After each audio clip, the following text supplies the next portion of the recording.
As the song says, every new beginning comes from some other beginning's end. As I am rewriting, recording, and editing this opening, the countdown is currently on to launch 3 United States and 1 Canadian astronaut to the moon. And hopefully, by the time you're watching this, they're already on their way. I mention this because the space program has had many endings.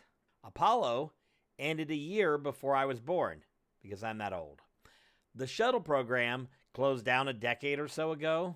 And next on the chopping block is the ISS, which has a date to deorbit it. And by deorbit, that means fly it in, burn it up, it's dead. But Artemis is a new beginning, coming out of that end. So today, we're talking about another end, and that's the end of Starfleet Academy, and likely the end of the Kurtzman era. This was a really rough episode for us to record, but the only thing that really got us through it is the hope that this end will be a new beginning. Still sucks though, so this is Treknicity.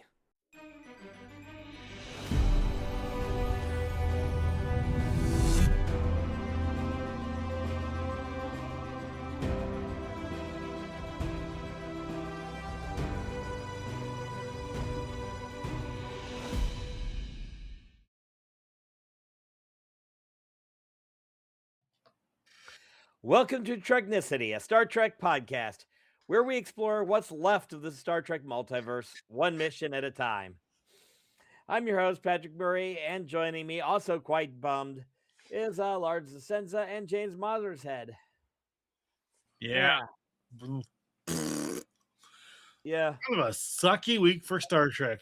I can't believe I'm saying that I'm really cheesed off about a Kurtzman era show being canceled. But let's be honest, it was pretty freaking sweet. What, the cancellation or the show itself? Show itself. Just want to be clear on there because I don't want I don't want there to be any confusion that this is bullshit, people. So let's talk about this bullshit because the true bullshit is the fact that Starfleet Academy got canceled. Yeah. And probably as a result, this is going to be literally the end of the entire Kurtzman era. Because so a little bit of background. The Berman era ended back in with Enterprise back in 2005. We had the movies had already fizzled out because of Nemesis in 2002. We got we got the revival on the big screen with 2009 Trek, which ended in 2016 with Star Trek Beyond, and there was no other movies in between in 2013 that we know of. But that's where Alex Kurtzman and Secret Hideout shows up, giving us our third era of streaming of Trek, the first in the streaming era, with Discovery premiering in 2017. And to be fair, I wasn't a big fan of Discovery when it dropped. To be fair, I'm still not a big fan of Discovery, and it's almost a decade later. But I'll lay off it's grown on me. Yeah, first time I tried to watch, I just nope. Discovery Klingons, skip. James? Oh, sorry. Yeah, I enjoyed Discovery when it first came out. I didn't get butt hurt by some of the alleged wokeness of it. I thought it was a fresh take on Trek, as did a lot of other fans. Well, the gay shit was fine.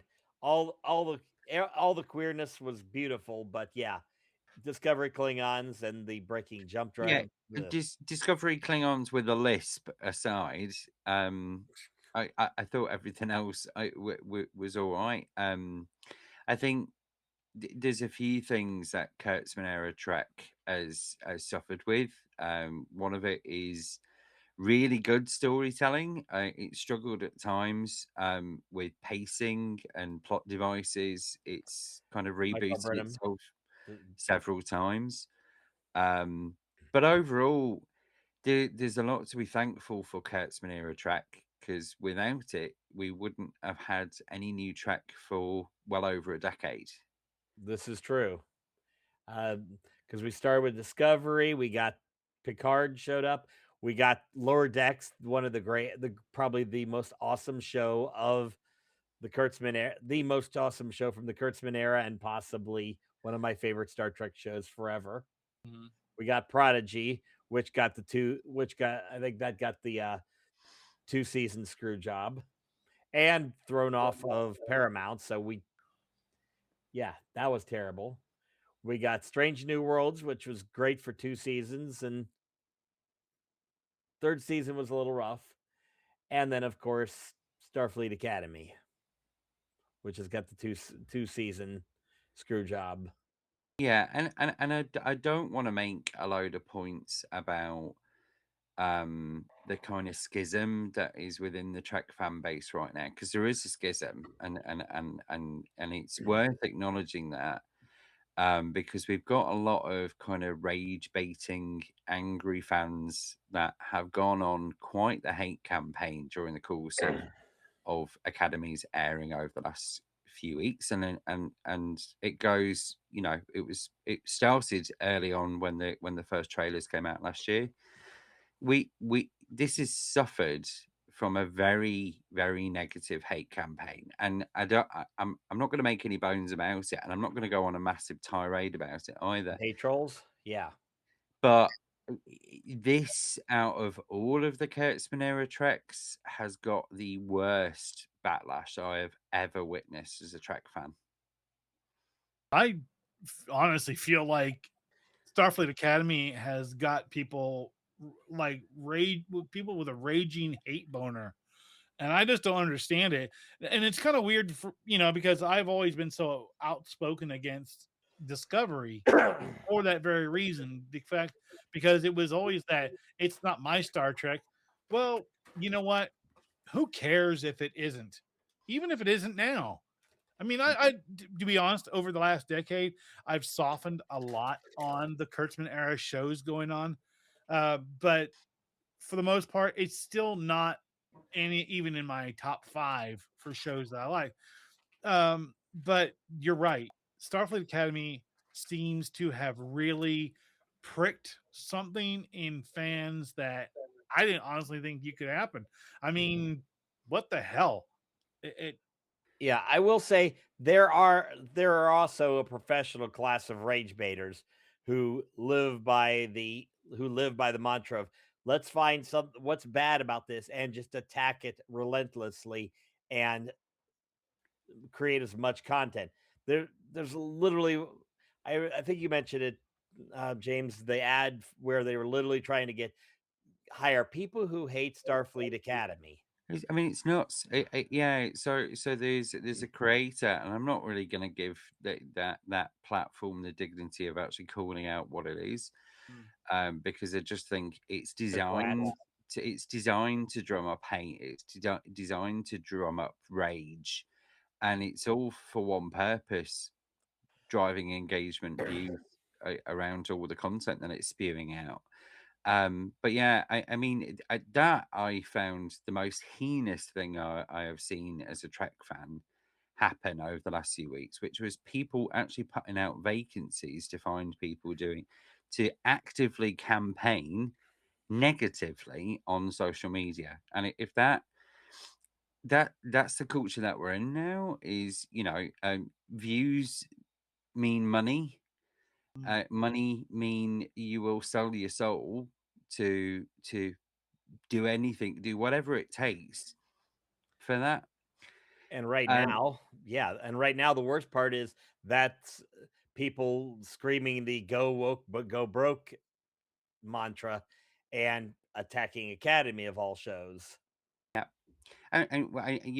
as creators, and I'm not the only person as a creator who have been trolled relentlessly, by both actual people, but we've also recognized there's a series of bots that have been operating on platforms like TikTok, like YouTube, like Facebook, where they're actively going around trashing anyone's views that dare view an opinion that opposes theirs. And all I can say to those Trek fans is as a fan base, we can do a lot better than this. I mean, you know, if there's a lot more that we've all got in common, which is the fact that we all love in some way, shape, or form Star Trek. Whether it you know you've started in the 60s or you came into it in the 90s, all beyond that, a lot of people these days, there's a lot of newer generations who've literally just watched Kurtzman era Trek and have loved it for that reason. And Star Trek has never been designed or produced to bring back all the fans each and every time. A lot of it, and including Academy, was to bring in younger generations and new audiences. And to be fair, it has done that. And now, as a result of some of the older fandom, it's been destroyed. So well done. Yeah, we are probably going to see once we get through the next season of Starfleet Academy, which thankfully is already filmed. So we're going to get some of that. And what's left of Strange New Worlds, this may actually, that's why we're asking it. That's why we're titling this the end of the Kurtzman era, because we know that Kurtzman and Secret Hideout are up for renewal in their contract with CBS. And the rumor mill kind of indicates that may not happen. So I've been thinking about this quite a bit on a very personal level because of being a Star Trek fan for as long as I've been. I mean, I don't want to go through the whole, I've been a Star Trek fan ever since I watched the reruns of the original series and blah, blah, blah. But we're that old. So I just want to say that it is really hard right now not to drop an absolute chain of swears right now. I mean, I want to drop F-bombs like we're carpet bagging the franchise. You know, I gotta say it. Fuck it, Baba. Let's go.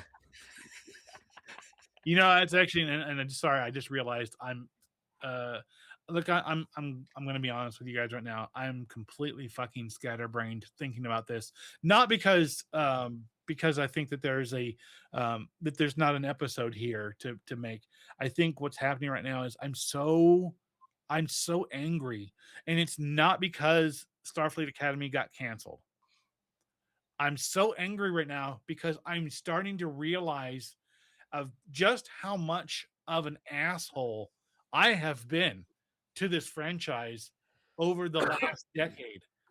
I remember when I was so excited that fans were uniting and coming up with new and exciting ideas. You still see them today. You see some amazing developers, some amazing artists and whatnot producing artwork and content in the Star Trek universe within the fan guidelines. They're still doing it and are doing it amazingly well because that's one thing that Star Trek fans have done so well over the entire history of the franchise, all 60 years of it, is that they made this whole freaking thing their own. Starting with Kirk, Spock / fiction. Remember that. Yep, that's right. I mean, come on, seriously. Spurk lives rent free in my head. But and I know that I'm rambling. Okay, you don't need to remind me on this. And I'm stumbling, and I'm because right now I just want to scream. I want to scream because this is I am truly one of those people who has found out that or has found themselves in the fuck around and find out situation when it comes to something that has meant something so much to me for so long. You know, we look at these shows, Discovery. I was so angry with it because it's not my Star Trek because they're doing all these different things. Who cares? There's so much of it. There's so much content. Everything from 66 all the way to now. There is so much to enjoy. Plus, season 4 was good. I love to use the term, and I'm sure James will probably appreciate this because I learned it in New Zealand. There's so much Star Trek here that you have room to swing a cat. Okay? You could literally close your eyes and point a finger and hit something Star Trek related and enjoy it. And now we're like, oh, See what happens when you buy into this level of bullshit and rage baiting. This is what we get. This is what we get. I'm going to stop right now because I know I'm going to have to edit the fuck out of this It's No, fine. you don't need to. because I'm To doing be fair, to be fair, this is more of a we're just going to kind of vent. We're going to kind of talk about things, but yeah, the fact is we're facing a situation where Trek is going to leave the airwaves again for a while. Doesn't And, help that the Ellisons managed to push through their purchase of Paramount, Skydance, CBS, Viacom, whatever the conglomerate name of the week is. let's take it back a little sec. So, I mean, what we're seeing is, as I say, is the schism in the fan base is the kind of political landscape that we're currently living in, right? You know, there's a lot of people who have got quite concerning views about what constitutes, you know, a normal person, and as a result, those prejudices are spilling out into the fandom. Um, what I've seen online is quite disturbing, in all honesty, because these people are claiming to be fans, but are quite clearly Stephen Miller. leaning on their own kind of prejudices as a result of what they've seen out of Academy. You know, there's been a lot of references to gay wokeness. The amount of offence that people have taken just because we Kurtzman dared to put a Klingon in a skirt, and for the record, it's not a dress; it is a skirt. It's two piece. That makes Um, it a skirt. but And it's also not a scant. this is the thing, you know. I and lots of references of, um, I don't want this wokeness shoved down my throat. If you don't want that kind of stuff in terms of diversity, Don't watch tolerance, Star Trek. respect, why the hell are you watching Star Trek in the first place? Star Trek has been the beacon of hope and the vision for an ideal of what a good future looks like since it started. And if you're of the opinion that old Trek was really good and was right up your street, yet you've got these views, then I'm sorry to say you are in the wrong fan base. You are Yes. watching the wrong show for you. I mean, you get even somebody who government Nazi Stephen Miller said should take over the fan base, should take over the films. William Shatner himself is saddened by the cancellation of Starfleet Academy, and has pointed out that Star Trek has been woke since the beginning. They literally, he and Nichelle Nichols blew every take of the first interracial kiss that wasn't the kiss, so that the networks had no choice but to go with the kiss, even though it was going to piss off the South, because that's what Trek is all about, is showing the diversity of humanity. It was a little different in the 60s how they showed that diversity of humanity. I think the trouble these days is because things have become so intolerant and so what's the word? Dystopian. I think the problem is people are using a mirror of what is happening in the world against Star Trek and are not happy about it. Whereas back in the 90s when things weren't as bad, um, it gave everybody a lot of hope, and it feels like the hope has slowly dwindled over the last decade across the globe. And as a result, the message hasn't changed from a Star Trek perspective. Everyone's viewpoint on Star Trek has. And that's the thing I have been desperately trying to get across to people. I grew up on 90s Trek. You know, I remember watching TNG from the age of about 4 or 5, not really understanding what happened in episodes like Code of Honor and Naked Now. But I grew up on Next Generation, Deep Space Nine, Voyager, and Enterprise, and loved every last minute of it. And I think everyone's got a bit nostalgic for it, and want to go back to an era where they felt happy and comfortable rather than what we have now. Yeah. Except when that era came out, people were blasting TNG for not being real Star Trek, and for the first season kind of sucking, to be Yeah. fair. They blasted DS9 for not having a starship. They blasted Voyager for basically doing Lost in Space. They blasted Enterprise for being weird and retro and whatever. They attacked. There's always somebody who's going to attack every new Star Trek that comes out.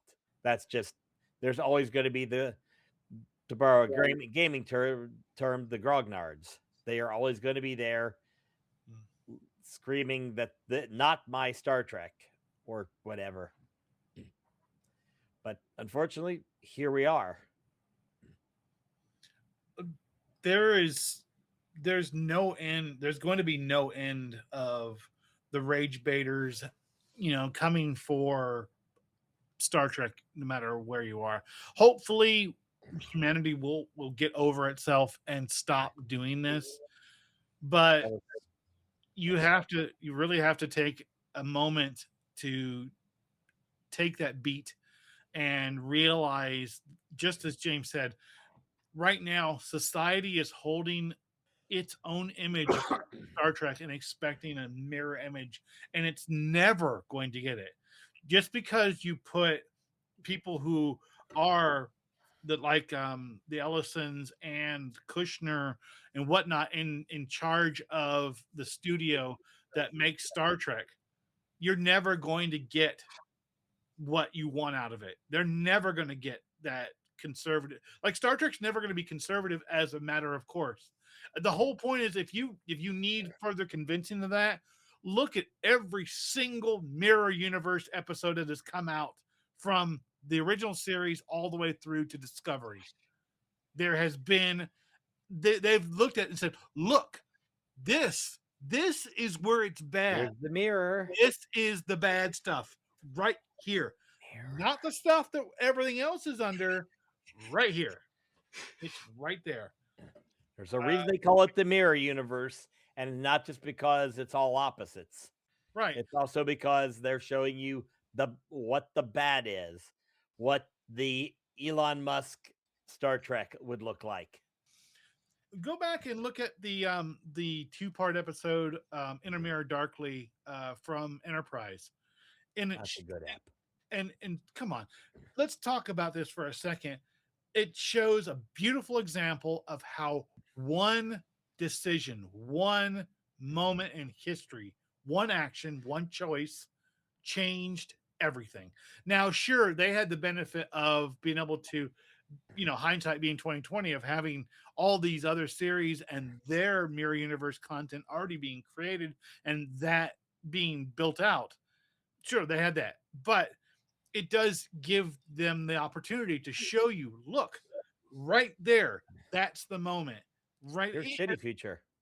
They turned on and said, look, remember the part where Zephyr Cochrane, he can't do the Vulcan sign, so he kind of just, oh, screw it, I'll shake your hand. Well, in there, it's like, instead of doing that, he can't do that. He reaches into his jacket, pulls out a shotgun, and off they go. And that's that. Fun times. Yeah. That'll teach them Vulcan bitches. I right now I'm slowing down so much what I'm saying, and I'm sounding like I don't know what I'm talking about. And it's because all I want to do right now is literally scream. I want to scream. And then look, Arg. Yeah. Whoever's thinking about, oh, you're just mad because your gay Klingon isn't going to be on screen anymore. You know what? Goddamn right. This is me off. When we were growing up, when I was a teenager, I used the F slur like it was punctuation, and I thought it was funny. I thought it was appropriate. I thought it was funny. And now, I mean, I've grown since then. I've really learned how to be a better person through accepting people and seeing that life isn't one perspective. And being the only straight man that's left. much. But when I sit there and look at people get so angry about this, I sit back and go, why are you worried? Like, what do you give a shit? Why do you care? Why do you care that there is a gay Klingon? Why do you care that there's a Klingon who wears a skirt? Why do you give a flying about this? Why? What does it really matter? It doesn't. That's the freaking point. I just want to see more with him and Kyle. Come on. Look, if it's not your cup of tea, then don't drink it. Oh, what a lovely teapot. Now, I guess just to God give you credit, man. You are trying to trick me, and you finally did it. I think before we carry on lecturing the entire Star Trek fan base on this episode. Oh, well, that was what we were doing. Pretty much, and for good reasons. But I think from my perspective, right? So did I love everything about Academy? No, but we trashed a couple of the episodes. We've been pretty clear in terms of how we are constructively critical where it counts, right? And here's the thing, and this is what I'd like listeners and fans of Star Trek to wake up to is long-term strategy.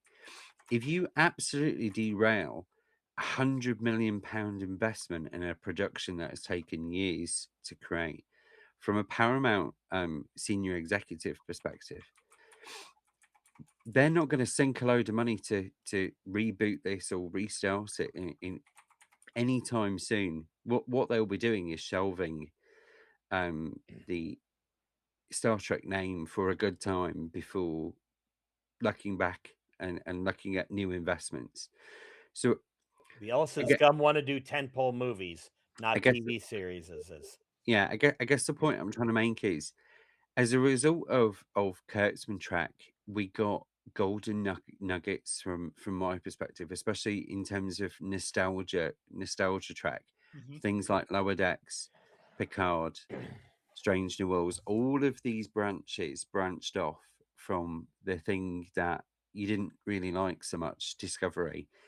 And this is you've got to take the rough with the smooth here. In terms, some things you might not like, but that's fine. There's that much diversity in this franchise. You don't need to like everything. My favorite series in life is Deep Space Nine, and it will still be Deep Space Nine until the day that I die. Right? Babylon 5 better, but it still doesn't stop me appreciating other aspects of Trek. So anyway, I think it's probably worth talking about where we go from here at this point now, right? If you'll indulge me for just one hot second, I want to go through the list of that Patrick has listed here, as we call go for controversies. Okay, so the Discovery Klingons and how all of Discovery season 1 and 2 is just there's controversy abound. Let's see here. Michael Burnham saving the galaxy, the Spore Drive being the biggest plot hole ever created. The hyper-serialized format that kind of broke things. Woke, whatever was considered progressive suddenly became woke. I just don't. I mean, while I will gladly wave the banner of the word woke, I don't understand why there needed to be a change in vernacular, because the word progressive, I think, summed it up just beautifully. But many syllables for the Nazis. We saw this. Okay. We saw this coming. We saw this coming in the early 90s.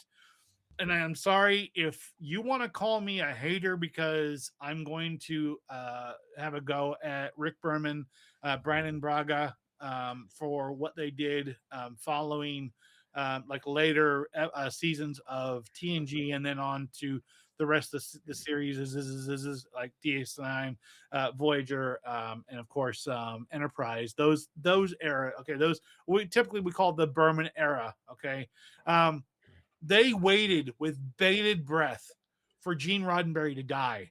I'm sure they were sitting there like this with their little typewriters and their word processors and their computers at the time, like, okay, so we got this one right now. How's he doing? Still alive? Okay, we're going to keep doing the let's do the progressive stuff.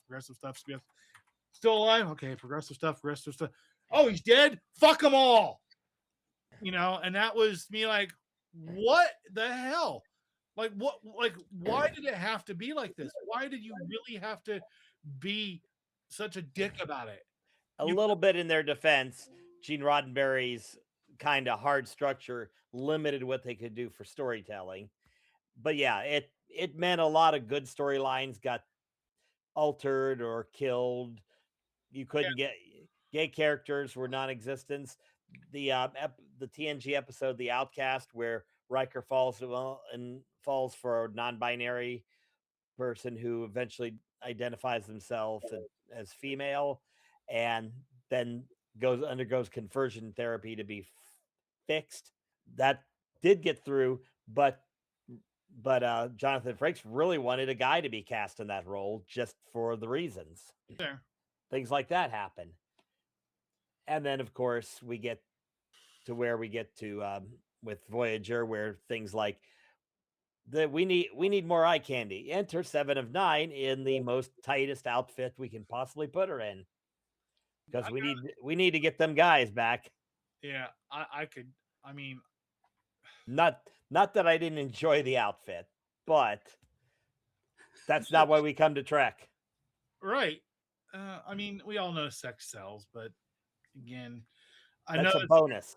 to me, look, right now, this is feeling like a much longer version of episode 1 of season 3 of this show. Go back and watch it for what it is. It was entitled A Love Letter to Alec Peters, and you'll see why I'm talking about it, because right now I'm so viscerally angry at why this shit has to be the way it is. I mean, am I disappointed? Yes. Am I upset that the reasoning why they brought this stuff to an end? Yeah, I am. But at the end of the day, okay, it's a television show, and I know that things will change again. They will come around. Okay, I know Trek will rise again. yes, and I have to remember that despite the fact that there may be some time where there is no Star Trek, no new Star Trek that comes out of what I'm actively wanting to see, I still have an entire treasure trove.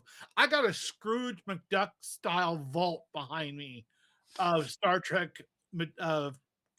content, both professional and amateur, to enjoy. And you guys want to make it all about we're taking over, we're gonna steer Star Trek back into its conservative nature. Good fucking luck. Yeah, that ain't happening. Because, mind you, that which brings us kind of the end here. Let's see here. What do we have? We have 2 seasons, which is only 16 total episodes of Strange and New Worlds left. We got 10 episodes, the second season of Starfleet Academy left. That stupid toddler show, which basically has a coat of paint on it to look Star Trek. I'm not even care about that. And then we're done. Yeah, that's all, folks. Yeah, it was good. Last time it was 12 years from the end of the Berman era and Enterprise till we got Discovery. So, and that's the thing to note here, right? Because a lot of the campaigning that I've seen online is not only about killing Kurtzman Trek, it's also about things like Star Trek Legacy, right? And I'm telling you now, canning £100 million investment in a product that has not sold is not going to make them want to do Star Trek Legacy right now. It's not going to happen. It's not going to happen anytime soon. And there was rumors about things like Star Trek Janeway, which I would have absolutely loved to have seen, but I highly doubt we're going to see anything anytime soon. And it's quite sad considering we're in the 60th year anniversary of Star Trek right now to be in this moment. You know, we all should be celebrating the longevity of this franchise right now. We should all be sharing all of our joys and passions about it. But instead, it's just become a crumpled mess and has just been canned. Yeah. And it's probably going to take years. But Star Trek will rise again if it survived cancellation in its second year of the original series and came back. It came back with movies. We got TNG and then the entire of the Berman era. It died again after Enterprise, but then we got the Kelvin movies, all two of them. Not three. There's one, two. There's your third one. And then the Kurtzman era, which has been going for which is 9 years of lots of new Trek. Some of it geared definitely for the audience that grew up on the Berman era and even the original series, and some of it designed for new people. And we're going to have to see the Trek reimagined and reworked, and eventually we will get new Trek. We just don't know when, and hopefully the Ellisons don't produce any because we don't need their version of the Trek. The magic corporate worst of season three Strange New Worlds type Trek. I'd like to just say one last thing, and one thing I am actually grateful for. Oh, go on then. Is the efforts that Alex Kurtzman. I mean, don't get me wrong. I'm not a huge Kurtzman fan. I think there genuinely have been some missteps in New Era Trek. But I've been vocal about that, right? But on balance, we wouldn't have had all this new content if it wasn't for people like Kurtzman and everybody else who's been part of the new Trek over the last decade. So genuinely, I am grateful for all of that, because without that, we'd have nothing but 20+ years old Trek to lean on as a fan base. More like so 60. I'm not gonna keep pointing out the schism in the fan base, because I don't think it's productive. I don't think it's conducive to where we go from here.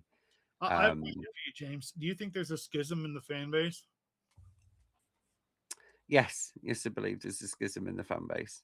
I genuinely don't understand how you can be conservative and a Star Trek fan. It's genuinely, from my perspective, directly incompatible with one another. Just gonna say it how it is. Don't get it. Don't get it. I'd say if your original series and maybe a little TNG and that's as progressive as you want your Trek, I get it. I mean, these people obviously do not have a code of honor. Then you shall have no treaty, no vaccine, and no Lieutenant Yar. And no new Star Trek. Yeah, exactly. So I think we've pretty much talked this out. Lars, do you have anything to add? You've been the silentest of the three of us. Yeah, and again, that's because I've been busy burrowing holes in my tongue, trying not to say too many things that are super inflammatory. I want to leave it with just this thought. And I want to talk directly to all of the people who are big fans of the Kurtzman era, Star Trek, whether it be the movies, the series, or whatever. Even if you like Section 31. Yeah, well, whatever. I just want to say I'm glad that it's here, because we all have something to learn from Star Trek. And I'm glad I'm still here to see it.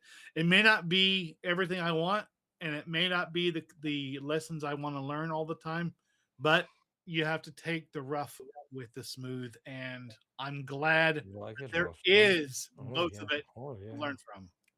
Yeah, all the smooth with the rough. Yes, and that's pretty much where we're at. So barring 2 seasons of Strange New Worlds, one of Academy, I think we're at the end of the Star Trek on TV for right now. So let's throw it out to you, everybody. Did we get this right? Did we miss anything? Do you agree, disagree? Let us know, unless you're just coming to cheer the demise of Starfleet Academy as the most woke shit ever. Then you can literally go fuck yourself. I'm going to say that right now. And having said that, I'm not censoring any of this episode. damn right. Thank you for joining us here on Treknicity. I'm your host, Patrick. I'm James. And I'm Lars. Be sure to like and subscribe to our YouTube channel at Treknicity.com, as well as visiting all of our socials listed here, or find us on your favorite podcast servers such as Spotify, Apple Podcasts, iHeartRadio, and Amazon Music. If you have any ideas for future episode subjects, feel free to drop them comments in this video or DM us on any of our social media accounts. And as always, rock out with your Spock out. We'll see you sometime in the future.